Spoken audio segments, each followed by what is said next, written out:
Welcome to It Is What It Is, a true crime podcast. I'm Shawn Marie, your host. Welcome to either the 101 or 100th episode of my podcast. And today's podcast is going to be about Alissa Turney. And this is picked by one of my most favoriteest people ever on the planet. I love her like, I don't want her to feel super old, but like a mom. I adore this woman. Her name is Robyn. We've worked together for, I worked there for 7 years, known each other about 10 going on, because I took a 2-year off. So like we've been together for a very long time, and she's been amazing since the day I met her. She's one of those women that makes sexual harassment feel very good, that it boosts you up, encourages you, gives you a little ass tap, and it makes your day, a little titty grab, and just God bless her. She literally is my favorite person on the planet. And she got obsessed with this and listened to Alyssa's sister's podcast, Sarah, which I will ooh and ush and gosh over her too. But so she listened to them, and this case, she like blew her mind. She couldn't believe it. And she asked me to do it before the dad got caught. And I was going through like the depression and the whole nonsense and whatever have you. And I was trying to listen to Sarah's podcast because I listened to every one of them. And just so everybody knows, there's still not a new one. I'm crying. And I started following her on Twitter. I've become a massive fan. And dude, a sister's love, especially, I don't know. I'll talk about it once I finish. We'll talk about it. My love for Sarah. But so yeah, I know everybody's done this podcast about Alissa a million times, but truly 1,000,001 won't matter, and I can do it. And I am honored to be able to talk about her in this, and it's really, I don't know. It broke my heart. So, okay. So I got this off of the Find Alissa website, and so and it was a link actually to the missing children's page too. I don't know the difference. I'm assuming the story doesn't change. You know what I mean? The story's been the same. So we'll go through it real quick. She's been missing since 5/17/21. She was missing from Arizona, Phoenix, Arizona, never been there. Jean goes there all the time. She says it's really fucking hot, so I'm not encouraged to go. She's a female, obviously. She's white. She was born in April 3rd, 1984. She would be 36 years old. She went missing when she was 17. She is 5'4", between 130 and 145. Oh, girl, we about the same. Back then, I'm 5'5", but anyhow. She was in gray shorts and a white tank top and gray sneakers. She suffers from ADHD. Let's see. She has brown hair, brown eyes, blonde highlights, half-inch scar on her chin, pierced ears. Okay. So she was last seen in her home of Bell Road and 34th Street in Phoenix, Arizona on May 17th, 2001. It's the last day of her junior year at Paradise Valley High School. Her stepfather, Michael Turney, who, by the way, I just don't like. Even I watched the 2020 episode and everything else on YouTube, but you just get a bad vibe from him. I'll tell you, we'll get to it. He takes Alissa out of school early that day. They go to lunch. When they come home, they get into an argument. She wants more privileges. She wants to stay out later. She doesn't want to have the responsibilities for the summer. When they go home, she's upset. She goes to her room angry. He leaves around 1. He goes and does errands, picks up Sarah, her little sister. He tries to call her. She's not answering. Sarah's calling. She's not answering. They get back to the house around 5:30. She's gone. She leaves a note that pretty much blames it on, says like, Sarah, you wanted me gone. Now you have it, like, now it's your way. Like, that she's going to California and all this craziness. So it says it says, Dad and Sarah, when you dropped me off at school today, I decided I really am going to California. Sarah, you said you didn't want me around. You got it. I'm going. That's why I saved my money. Dad, I took $300 from you, Alissa. Which is crazy. And Sarah finds that, by the way, next to her vibrating phone that they're calling frantically.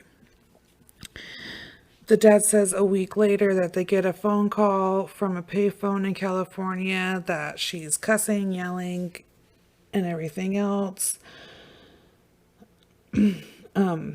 So they don't treat her as like kidnapped or like something's wrong, because her dad's just like, oh, she ran away to California. Just want to let you guys know so I don't get in trouble. Which is just weird. But she says goodbye to her boyfriend before she leaves school. Just like nothing adds up to her just like wanting to go to California. She leaves 18,000 behind. Like, I'm sorry. If I had 18 in my bank account, I ain't leaving that for nothing. Like, that's just not. And leaving my makeup behind, and my brush, and my keys to get back in, and my phone. Like, goddamn. All she takes with her is her backpack with school shit. That ain't gonna do her no good. That right there. Check one. Something shady as hell. She was very close to her siblings, her friends, her boyfriend. She did mention one or like a couple of times that like she running away would be better, you know, but she wasn't going to. She never was like, oh, I'm legitly gonna run away. And it's just weird that she left everything behind and has never, from 2001, 19 years ago, called, wrote, Facebooked, tweeted, nothing. She just literally, poof, that day, just disappears. So it was weird. Okay, their dad had like poster boards with like the rules for Alissa. He would make up contracts and have them signed. If she was going to go stay at someone's house, those parents would have to sign a contract being like, no boys will come over. I'll do my job as a parent. No drugs, no sex, no rock and roll, which is weird. As a parent now, I don't know how I would feel if a parent came to me and was like, hey, if for Sally to stay here, you need to sign this contract. Like, I don't fucking know about that. IDK about a contract, bro. And then like there was a contract that he had her sign that was pretty much saying like she was never molested by him. He has done nothing wrong. He's loved her. He's just adored her. And their mom passed away when Sarah and them were younger. And Alissa's not his. She's adopted by him. And it's really sad. Her real dad talks on Sarah's podcast, and it's just super sad. And it was like the poor guy was never even really given a chance to really even like fight for her or anything. And they were like, she disappeared when she was 17 years old. At the age of 18 years old, they could have contacted her. She could have contacted them. Like, she had siblings with him and everything else. They all knew about her, celebrated her, loved her, adored her, never got the chance to even meet her.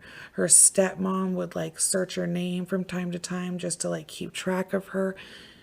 It was just precious. And then like she does it one time and bam, there's her missing flyer. Like, this asshole doesn't even have enough heart to, and Sarah, if you ever listen to this, girl, I'm sorry I called your dad an asshole.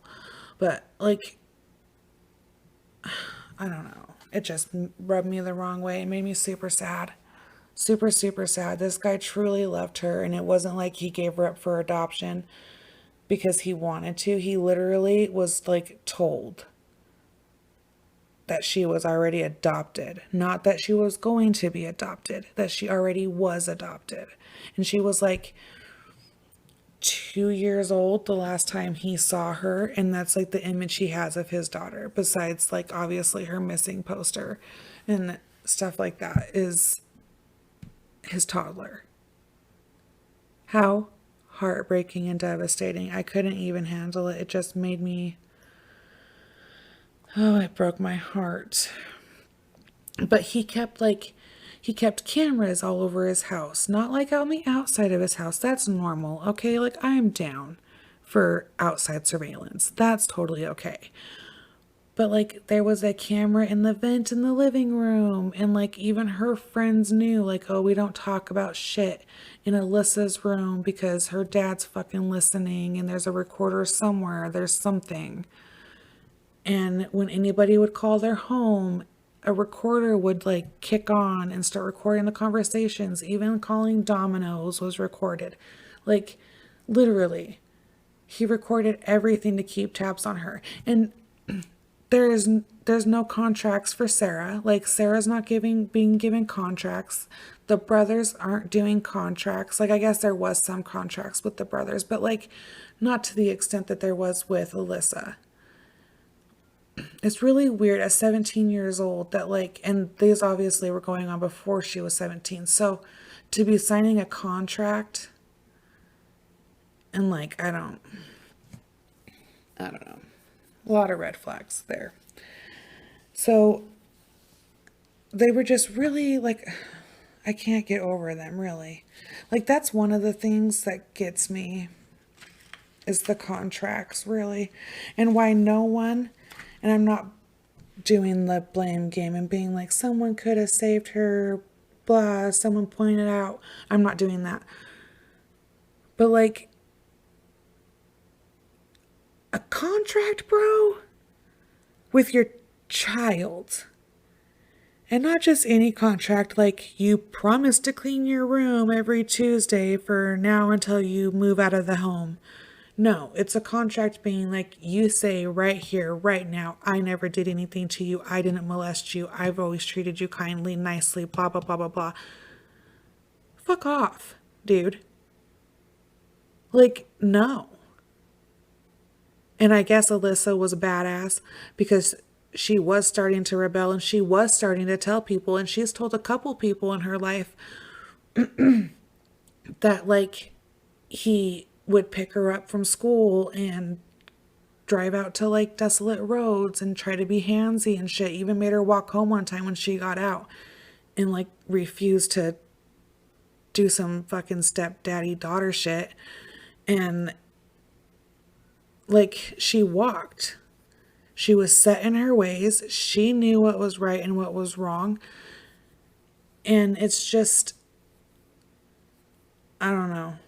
I don't know. Just, and like, he gives the cops, right? He gives the cops a video of her on the couch making out with some dude. But he can't and he won't give up the tape of the last day that she was there. And then he says, when she calls from California, that Tape was out. And Sarah's like, no, that's not how it fucking works. The tape wasn't out. Like, why was it not recording? You don't record it? Are you kidding me? You're obsessed with this child. Literally obsessed to like a really creepy, disgusting degree. And that's all you like. You don't have those things. Boom. Second shady mark right there. So after she disappears, her stepdad refuses to take a polygraph or sit down with police. He did do faxes, emails, and phone calls. Like I said, he never gave the tapes, the surveillance tapes of that day. He said he reviewed, because he's an ex-cop. He reviewed the 8 hours of the footage, and there was nothing of interest. Really? You're a fucking summer's eve. He said the phone recording system wasn't operating the day that she called. Which, I mean, now that she's gone and I'm under 110% agreement that he knows exactly what happened to this beautiful angel. But I mean, why would he want to keep recording? It's not like he's obsessed with Sarah. Girl, I'm not saying your daddy didn't love you. No one jump on me. I'm aware he did. You can tell just by listening to her podcast that he does love her. But like, Sarah. Anywho. But like, I don't know. Bro, I just... So like I said, several people claimed that he was trying to sexually abuse her or had tried to sexually abuse her. She had spoken to friends and family members about waking up and being gagged and handcuffed and bound. Just waking up that way, which is, I don't even know. And of course, he denies everything. He denies anything like that would ever happen. Yet in the video on 2020, sorry, my voice keeps cutting out. On 2020, he refers to himself as daddy. This is a 17-year-old woman. Okay? At 17, you be doing some freaky deaky shit. I don't give a shit. Unless you're like precious and chosen. You be experimenting, you're doing something. She used to smoke a little bit of pot. She was a hoot. Like, everybody loved her, adored her. She was fun. She was outgoing. She was the life of the party. Like, I don't even know. Like, so this girl was not no fucking vanilla chilling at home doing nothing type of gal. She had a job which he would go and record her at and watch her. And she had a boyfriend, like friends who are absolutely gorgeous. But like, I don't know, this girl was not just some little sit in her room girl. So it's just weird. Like, he describes her completely different than the way everybody else describes her. Like, he tells everybody, oh, she was slow. She had a learning disability. Like, I guess there was this test in her school. It was the first time this test was ever going to be even, like, given out. He threw such a fit about this fucking test and, like, made it such an ordeal about it that she didn't have to take it so that she could still graduate with her friends without having to take it, because she was so behind and so delayed that she wouldn't be able to fucking pass this test. He didn't even give this poor girl a chance to be like, I can pass this test, and fuck you, bro, I did pass this test, because I'm pretty sure she would have. This woman sounds very smart and very intelligent, but he describes her completely different than everybody else. So it's just weird.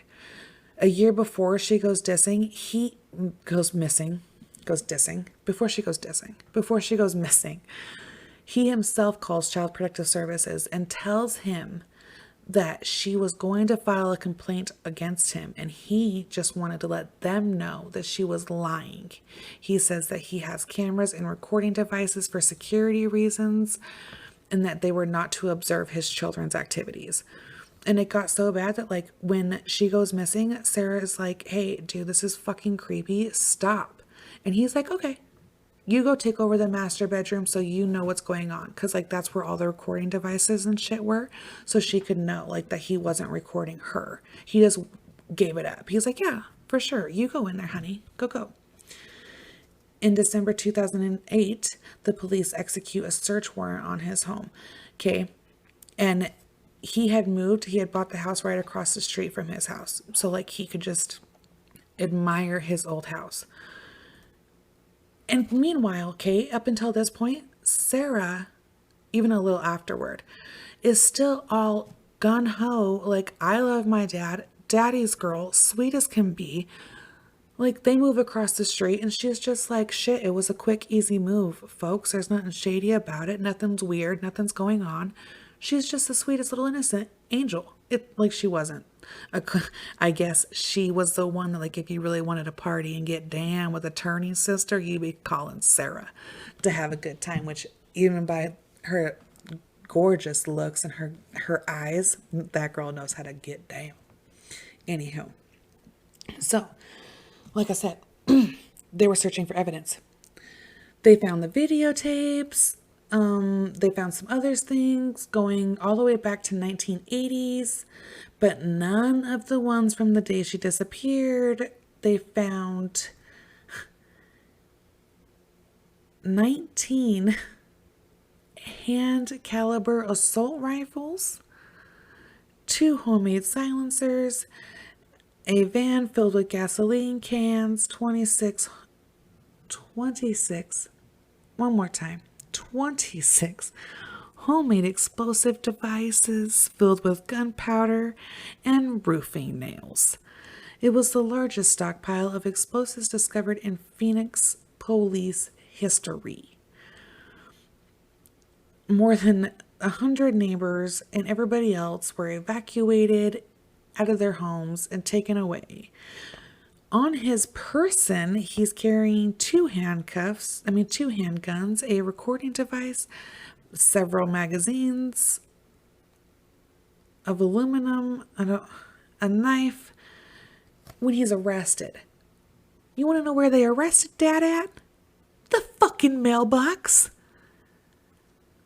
Why are you strapped literally from your fucking feet to your damn head to go check the mail? Ugh, my Lanta. So, along with the guns, explosives, they also found a 98-page document entitled A Diary of a Madman Martyr in his home. In this fucking life story he's written out, he says that the Brotherhood of the Electrical Workers, they stole Alissa and murdered her, and that he was an electrician back in the 1980s, and he complained about the work environments not being good, and that they fired him right before, like 3 days before his wife died of cancer, or after. It was either before or after. And he held a grudge against them, literally. I mean, even in the phone calls after, he literally was like, they did it. And he said he was going to use all that shit to blow up in front of their meeting place, and then used one of the guns to kill himself, all in the name of Alissa, to get her story heard again. In his diary, he wrote that he killed 2 people two assassins, who were responsible for his daughter's death, and that they buried her in Desert Center, California. He was going to, the Union Hall is what he planned to blow up, and that's what it was called, the Union Hall. The police believed they may have stopped him just in time because they found everything on the 11th of December, and the next meeting was on December 15th.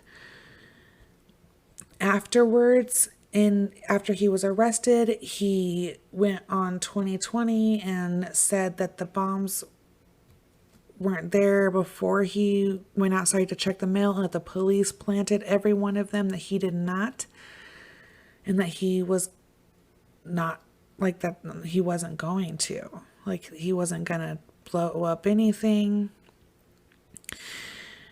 And he said that he was going to take his own life just to bring attention to his daughter's disappearance. Oh, it feels wrong just saying his daughter. This poor girl had a dad. Anyway, in March 2010, he pleads guilty to possessing the 26 pipe bombs. He gets a maximum of 10 years in federal prison. 2 of his children testified during the sentencing that he is not a violent man, which obviously, if they're his children, they would know. The judge reports, though, that he did suffer from paranoid personality disorder and that he should get treatment. I don't even know. One of the people that testified said that he was dangerous and a likelihood to commit future violence as well. After he was released from prison in 2017, Sarah meets up with him at a coffee shop, which is, like, you can just tell through that whole thing that, like, it was just a very uncomfortable cup of joe. And he says that he says it's a joke, but he tells her, like, if you really want to know, be at my deathbed and I'll tell you whatever you want to know. Like, that's not a fucking joke, especially when you're talking about the disappearance of your child, sir. That's not a joke. And especially when her little sister sits in front of you and does that. Just, I don't know. So he, like I said, he says nothing. Alissa lived with him and her younger sister for a good portion of the time before her disappearance. She was 8 years old when her mom died. Alissa was. That's super sad. She has 4 older half-brothers. She has siblings from her real dad. Like, literally, this girl just had siblings out the wazoo, and everybody knows my love for siblings. Like, it's no joke. She has no enemies. No one knows why she left. No one knows anything. Like, it blows my mind. So, I can't even imagine. So, anywho,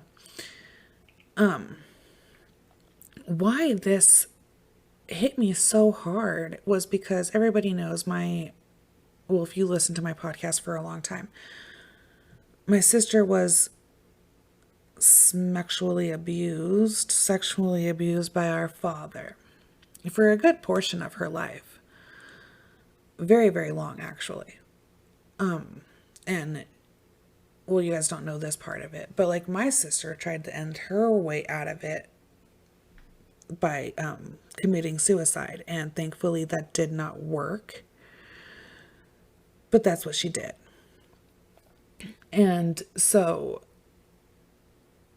that was, like, her way of getting away with, like, she just really couldn't handle the bullshit anymore and handle all the controllingness.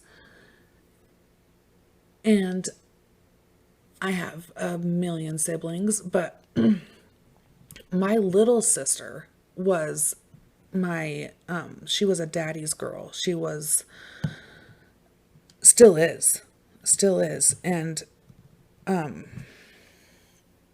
I always thought that the relationship my father and my older sister had was odd.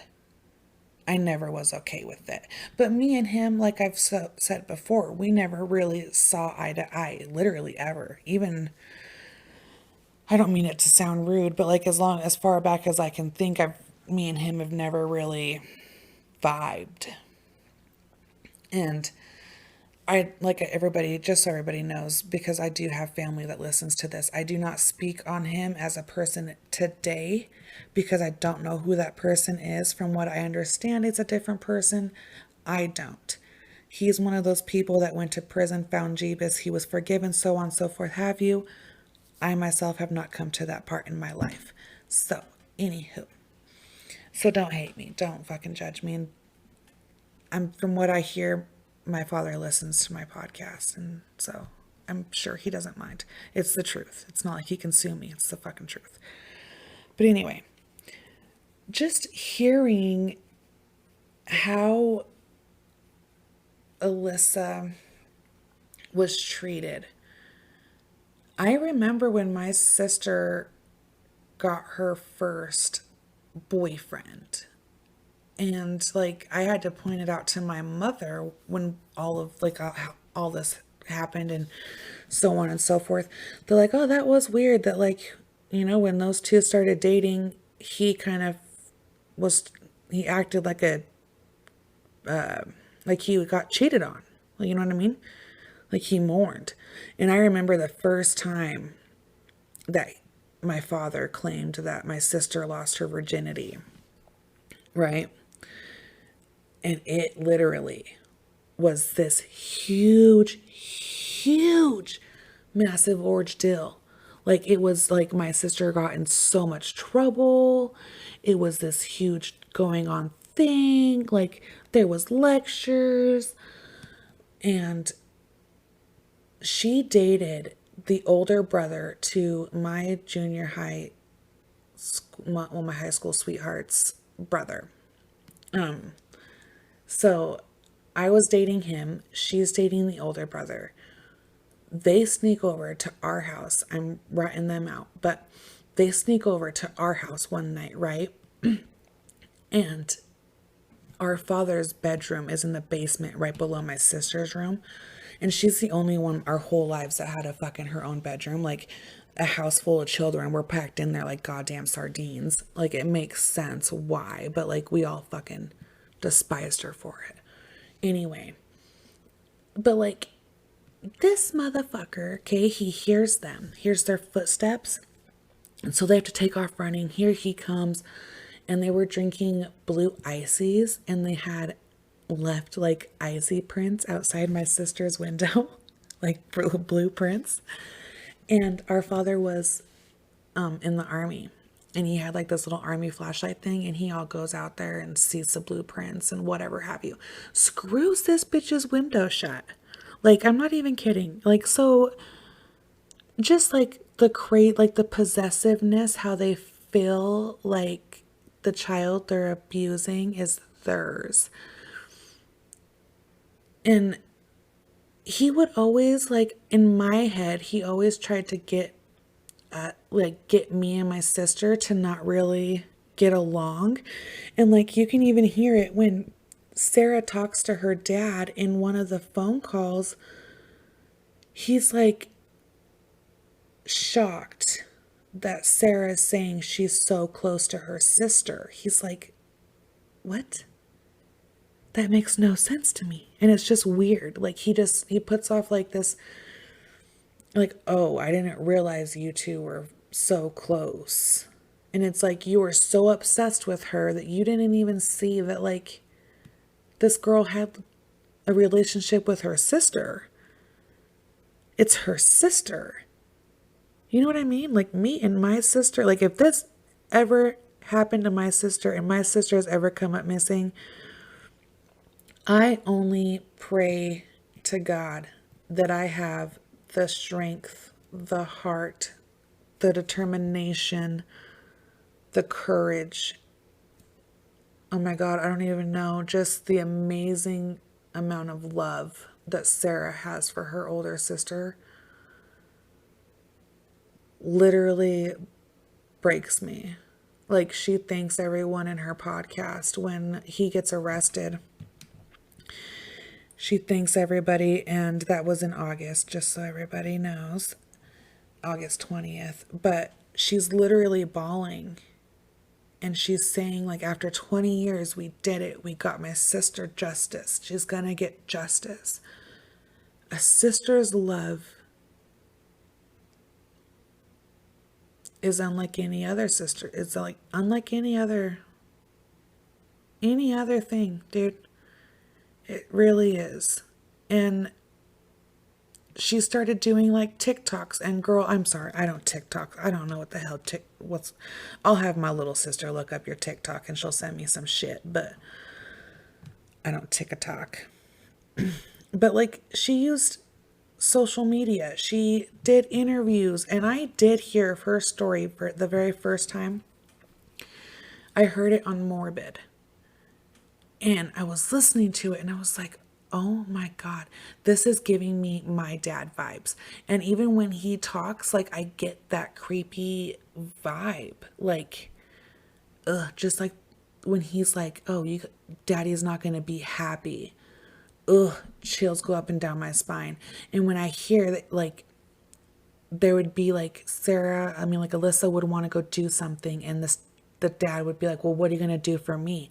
And that shit I heard growing up.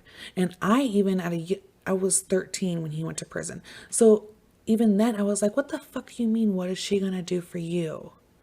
You know what I mean? Like, I never was like, oh, they're fucking rapes happening, but I was just like, what the hell you mean what's she gonna do for you?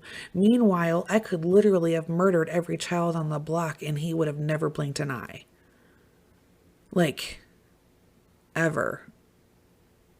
So it was just weird.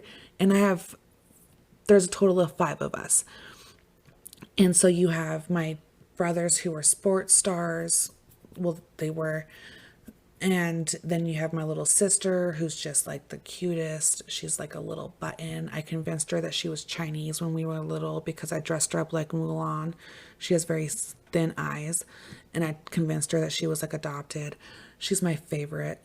And then I have my older sister, who's also my favorite. But we never until our adult lives really bonded. And just to know that, like, this poor sweet girl found the note. She finds the phone. She's given the phone as like oh, here, you're doing good. Here's a phone. Type of shit. Like, I don't even know. But her daddy was I don't even know. Her real dad just seemed like the sweetest, nicest guy, dude. Her stepmom, like these siblings, like there was people waiting to meet her. And they never got a chance. And then some fucking psycho admits to killing her, which obviously isn't true, out of the clear blue. Literally, please go listen to Voices of Justice. Please. Her sister does such an amazing job. There's cousins, there's aunts, there's... God, it was just literally, hands down, one of my favorite podcasts I listened to date. Literally, I'm dying to hear more. I literally hope the story doesn't stop. I need to know more. I can't. Because, like, I love asking my cousins. Because, like, my sister and my cousin, back when we were kids, were super, super close. And I'm like, girl, like, did you ever know? And she's like, nah, girl, I never knew. So, like, I just love the deep dive into these families, because this family was, like, my family. And, like, thankfully, my sister is still here, and he didn't take her away, or she didn't take herself away. And I just mourned for this. I mourned for Sarah. I just couldn't imagine not having my older sister. And so, girl, I'm praying for you. I really hope you get the justice you deserve, more than anything, the justice your sister deserves. And let's hope your dad rots, man. And I'm rooting for you, and I will just keep rooting for you and praying for you, and just know that people like Robyn out there love you and adore you, and you have people converting into being your fan every day, and that support you and love you in your fight for your sister's life and what your sister meant for you. So I'm just so sorry. And let's hope that her stepdad is locked away and thrown away, and hopefully he just tells Sarah where she can find her sister so that she can give her sister what she wants to, and that's a proper burial and to say goodbye to her sister. So let's just hope he does that. Let's hope the monster has somewhat of a heart to at least do that for her. Not even for Alissa, but for Sarah, if you know what I mean. Like, you already did so much fucking damage by making it out, like making her carry around the guilt of it being her fault. Like, such a piece of shit move. It makes me so fucking mad. But anyway, girl, I love you, and I'm just so sorry. So sorry. And God bless you and your siblings, and hopefully you guys will get the justice you guys deserve. So hopefully you guys like this episode. Please share, like, comment, all that fun shit. Go and follow Sarah. Go listen to her podcast. She does a Patreon that she has a bunch of bonus shit on. She has all the videotapes and everything on. You guys need to go do that. A sister's love, man. I tell you, it's my favorite thing. It makes me blessed. People love their sisters as much as I love mine. And I would, like I said, I hope and pray that if anything ever happened to them, I would be able to pull myself out of the darkness and fight for them like she's fought for her sister. Truly, God bless her. I love you, Robyn. Hopefully you liked this. I'm about to cry, but shit, guys, it's been a long haul. And thank you all for listening. I love every one of you. Please show some love. I don't get good reviews. So like for my 1 year, let's do give me a good review, you know? Screenshot it, send it to me. I'll shout you out on the next episode, whatever. Just please go review my Facebook. Give me a rating. iTunes. All you shitty haters, if you want to, get into a Facebook war, let's do it. Do it on Facebook where I can comment back to you punks. So other than that, I love you guys. Follow me on Facebook and YouTube. It is what it is, a true crime podcast. On Twitter, it is what it is, 208, because that's where I'm from. On Instagram, it is what it is, pod19. All together, no spaces at all. And keep it classy. Pray for Sarah. Pray for the Turney sisters. And just pray. God bless.